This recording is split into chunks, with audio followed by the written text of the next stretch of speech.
Perlindungan dalam bentuk apapun bukanlah sebuah candaan, apalagi jika dampaknya menyebabkan kematian.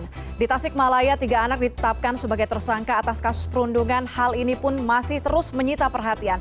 Kita bahas hal ini bersama dengan Aris Merdeka Sirait, Ketua Komisi Nasional Perlindungan Anak.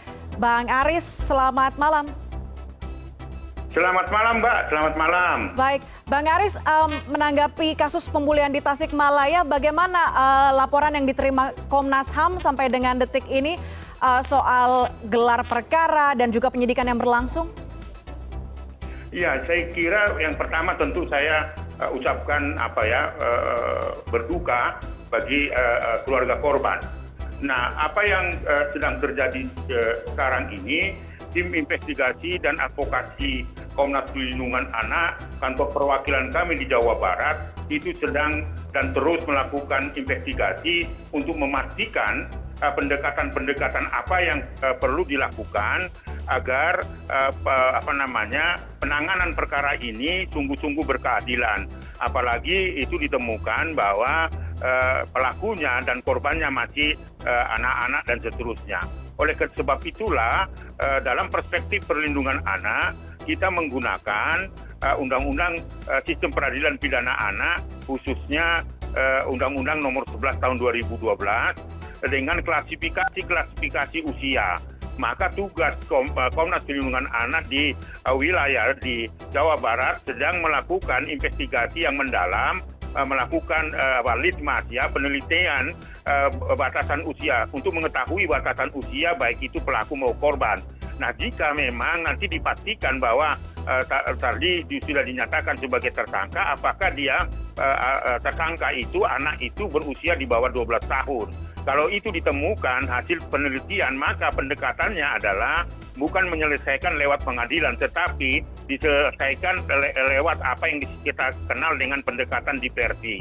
Menyelesaikan kasus pidana anak yang berhadapan dengan hukum, itu diselesaikan di luar pengadilan dengan melibatkan tentunya ada jaksa, ada polisi, ada kedua orang tua, baik itu pelaku maupun korban, dan juga didampingi oleh Komnas Perlindungan Anak dan para pekerja-pekerja anak di sana termasuk bapak untuk menentukan apa nanti yang akan diberikan sanksi yang berdasarkan undang-undang itu dikenakan sanksi tindakan dikembalikan kepada orang tua atau dikembalikan kepada negara.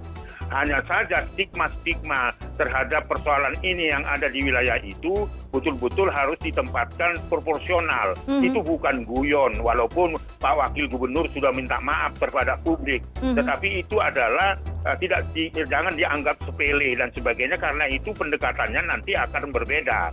Oleh karena itu ini saya kira hasil investigasi kantor perwakilan kami di Jawa Barat itu sedang melakukan investigasi mendalam supaya rekomendasi itu punya perspektif perlindungan anak. Bukan berarti anak itu tidak mendapatkan sanksi, tetapi harus melakukan pendekatan yang dilakukan secara di luar pengadilan. Seperti itu, Mu. Baik, Bang Aris, ada perdebatan juga kemudian di lini masa mengingat proses peradilannya akan dilakukan dengan cara diversi. Dan sebelumnya juga kita dengar Kang UU juga lebih mengutamakan damai begitu dari pelaku antara korban atau keluarga korban. Apa kemudian pembeda diversi yang dikembalikan kepada orang tua dan juga berdamai dengan keluarga korban? Sangat berbeda ya, kalau kita merujuk pada undang-undang sistem peradilan pidana anak itu kan perintah undang-undang ya, yang menyebutkan di situ tidak ada kata damai terhadap tindak pidana sekalipun itu dilakukan oleh anak-anak. Hanya saja pendekatannya tadi seperti yang saya katakan tadi, dia punya perspektif perlindungan anak seperti yang saya katakan tadi. Jadi itu berbeda pendekatan hukumnya dengan kata damai. Damai boleh dilakukan, kemudian juga katakanlah kesepakatan kedua pihak, baik itu pelaku atau orang tua pelaku atau juga orang tua dari korban. Jadi itu sekali lagi saya perlu luruskan, itu diversi berbeda dengan kata damai dan penyelesaian dalam keluarga. Nah, tindakan itu bukan kata damai, tindakan itu juga tindakan hukum. Hanya saja tidak diselesaikan lewat jalur pengadilan. Saya kira saya ingin tegaskan itu berbeda dengan dengan pendekatan hukumnya, bahwa apa yang dilakukan dengan pendekatan restorasi, pendekatan diversi itu adalah proses hukum juga. Jadi kata damai itu boleh saja dilakukan di dalam proses diversi itu, tetapi nanti tetap akan ada penetapan pengadilan. Baik. Kalau sudah sepakat misalnya orang-orang yang terlibat di dalam proses diversi itu, maka akhirnya adalah hasilnya apa yang disebut dengan tindakan itu akan ditetapkan lewat pengadilan. Baik, Bang Aris, Komnas PA juga ikut mengawal dari pemeriksaan atau penyidikan kasus ini. Tapi yang paling banyak menjadi pertanyaan masyarakat atau sejumlah masyarakat yang juga ikut mengetahui kasus ini karena masih dianggap nggak masuk akal begitu. Sebetulnya apa yang menyebabkan atau latar belakang apa yang menyebabkan anak-anak usia sekolah dasar bisa punya pikiran untuk melakukan perundungan dan menyuruh temannya untuk melakukan tanda kutip persetubuhan dengan hewan? Ya, saya kira harus kita refleksi ya, khususnya pada orang tua. Ini adalah dampak dari hancurnya ketahanan keluarga. Keluarga tidak lagi atau rumah tidak lagi ramah dan bersahabat dengan anak. Ini adalah satu pola pengasuhan yang salah. Jadi ini bukan serta-merta anak itu yang salah, tetapi ada proses yang salah dilakukan dalam keluarga. Bukan berarti Komnas Perlindungan Anak membabi buta menyalahkan orang tua, tetapi harus disadari bahwa anak-anak ini bisa terinspirasi dari apa yang dia lihat, apa yang dia rasakan. Jadi kalau ada satu keluarga yang katakanlah kurang perhatiannya kepada anak-anak, artinya anak-anak tidak mendapatkan kepedulian dari keluarga, maka dengan berkembangnya teknologi dan seterusnya dan tren-tren teknologi yang membuat orang terkesima dengan teknologi ini tanpa diawasi orang tua, maka terjadilah satu tindakan-tindakan di luar akal sehat manusia dan akal proses pendidikan dalam keluarga. Ada ayah, ada ibu di rumah, tetapi secara sosial dia tidak ada di situ, secara fisik ada. Nah itu harus direfleksikan ulang. Kalaupun ada pelaku-pelaku seperti yang terjadi di Tasikmalaya itu tidak berdiri sendiri, tetapi perlu dievaluasi bahwa ada proses, ada situasi dalam keluarga itu yang saya sebut hancurnya ketahanan keluarga. Baik, Bang Aris, kalau melihat dari apa yang terjadi di Tasikmalaya itu juga karena korban sempat menutupi nama pelaku kepada keluarga, sempat merahasiakan perundungannya kepada keluarga.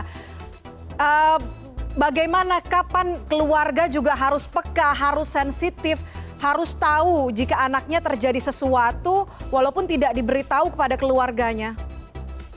Iya, itu makanya saya ingin sampaikan bahwa keluarga harus memberikan, atau kedua orang tua atau lingkungan yang ada di tempat anak itu berada harus memberikan ekstra perhatian terhadap perkembangan dari anak-anak yang berada di sekitar kita.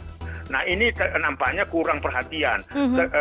Itu yang pertama. Yang kedua, seringkali anak-anak yang mengalami perundungan, apalagi mengalami pelanggaran-pelanggaran khususnya katakanlah kekerasan seksual dan sebagainya, karena anak seringkali ketika memberitahu kepada orang tua, malah anak yang menjadi korban itu mendapatkan marah dan sebagainya dan mempersalahkan. Itu seringkali akhirnya anak-anak korban itu tidak mau melaporkan kepada kedua orang tuanya karena takut dimarahi dan sebagainya. Di samping pelaku melakukan ancaman kepada korban, ini juga mempengaruhi sehingga korban ini tidak memberitahu kepada siapa, karena dampak dari perundungan itu adalah anak-anak semakin tertekan dan semakin ketakutan, maka disitulah dia menyimpan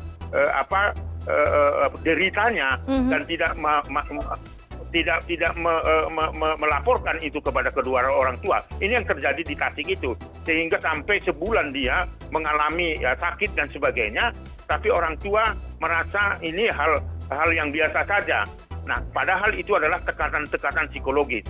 Maka perlu adanya perubahan paradigma pola pengasuhan yang seharusnya dialogis, jangan dilakukan secara pendekatan otoriter. Oke, artinya KPAI di Tasikmalaya, kemudian pemerintah kota mungkin juga Komnas PA ikut ambil bagian untuk juga memberikan edukasi kepada keluarga pelaku tersangka untuk bagaimana mendidik, jadi tidak hanya untuk tersangka tapi juga untuk keluarga tersangka? Iya, itulah yang dilakukan oleh perwakilan Komnas Perlindungan Anak di Jawa Barat untuk melakukan asesmennya, pendekatan kepada keluarga korban, keluarga pelaku, dan masyarakat sekitar.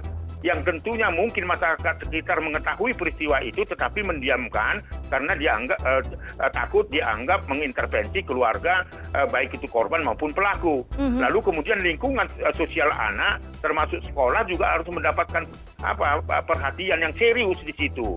Nah, ini tentunya Komnas Perlindungan Anak dengan peristiwa ini supaya tidak terjadi lagi pada situasi atau peristiwa-peristiwa yang sama. Tetapi sekali lagi yaitu tadi jangan yang terjadi kebiasaan terjadi di wilayah itu dianggap sebagai lelucon, dianggap sebagai guyonan, dianggap sebagai permainan-permainan anak. Nah, ini juga pengertian-pengertian dan pemahaman seperti ini harus ditiadakan karena ini adalah bentuk kekerasan yang mengakibatkan anak meninggal dunia. Kalau itu nanti ditemukan apakah karena perundungan yang memaksa anak ini melakukan tindakan yang di luar akal sehat untuk satu jenis binatang dan jenis binatang lain seperti itu. Baik, Bang Aris, kalau melihat proses peradilan yang sekarang masih berjalan, walaupun belum ada proses ujung dari peradilan ini begitu. Namun anak-anak ini mungkin sudah mendapatkan hukum sosial dari masyarakatnya dan bukan tidak mungkin ini menjadi long term memory dari tersangka para pelaku yang masih anak-anak ini. Bagaimana kemudian masyarakat harus khususnya masyarakat terdekat di keluarga dan juga tetangga bisa mengubah citra ini supaya tidak menjadi momok menakutkan di kedepannya anak ini nanti dewasa? Iya, saya kira kan perlu ada terapi psikososial, baik itu kepada pelaku, kepada keluarga, baik itu keluarga korban maupun keluarga pelaku. Itulah fungsi kehadiran pemerintah dalam mengatasi situasi seperti ini. Jangan berdiam diri, jangan berharap kepada lembaga lain. Tetapi pemerintah juga sudah harus hadir bahwa ini peristiwa yang tidak boleh terjadi lagi.